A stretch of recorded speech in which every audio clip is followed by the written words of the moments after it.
un poquet.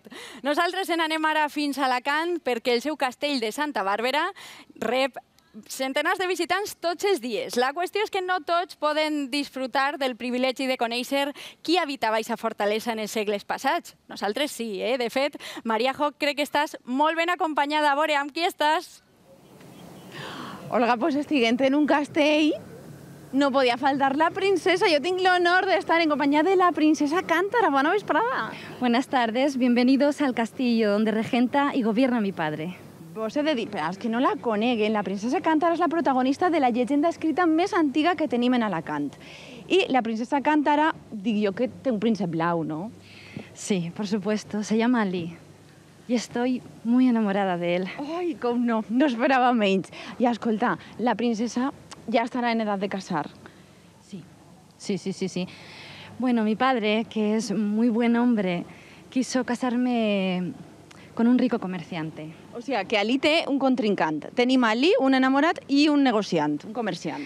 Sí, pero mi corazón solo puede gritar el nombre de Ali. I què farem? Com se soluciona? Bueno, mi padre les propuso una prueba para merecer mi amor. Al rico comerciante debía zarpar con su barco al lejano oriente, en busca de las más ricas especias que dieran mayor gloria y poderío a nuestra ciudad capital. Y a mi querido Ali le mandó construir en ese mismo plazo de un año un acueducto que trajera agua a nuestra ciudad desde la Sierra de Castalla. Al contrincant el tenim junt, però Ali el tenim ben a propet. Princesa, hauran aprofitat. Pues sí. Mi Ali, al saber que su adversario se encontraba lejos, comenzó a rondarme, olvidando la tarea que le encomendó mi padre. O sea que no tenim clar el matrimoni. No sabem la cosa com acaba, princesa. Un día me traía flores, otro me cantaba una dulce melodía a la luz de la luna, me recitaba poemas de amor, hasta que un día nos juramos amor eterno.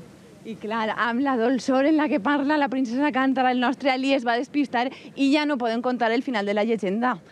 La deixem que festegi a Hosti, gust. ese xic estava enamoradíssim, eh?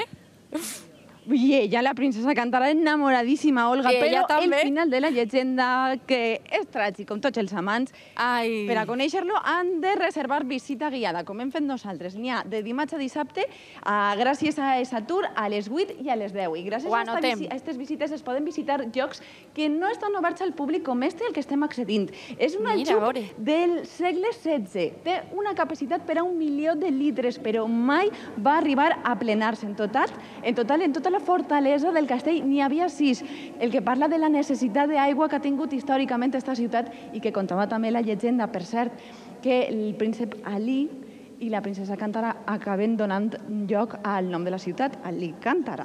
Però bé, mira que així en interessant, el sí. trobem bé els personatges. A mi m'agradaria saber en qui tinc el plaer.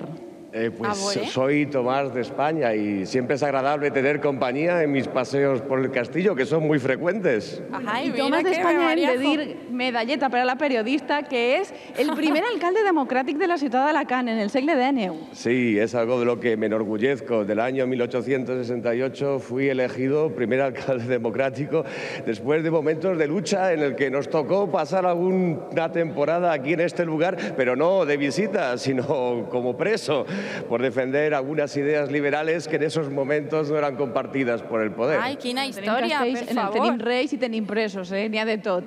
De totes maneres, a aquest alcalde li devem obres importants.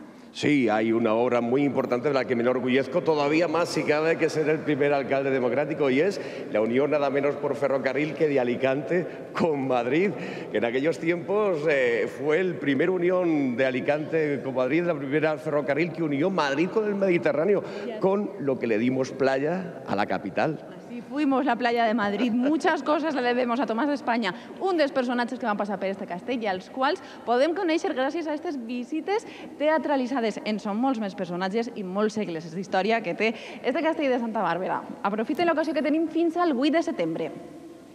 Molt bé, Maria Jo, moltíssimes gràcies. Molt interessant aquesta visita.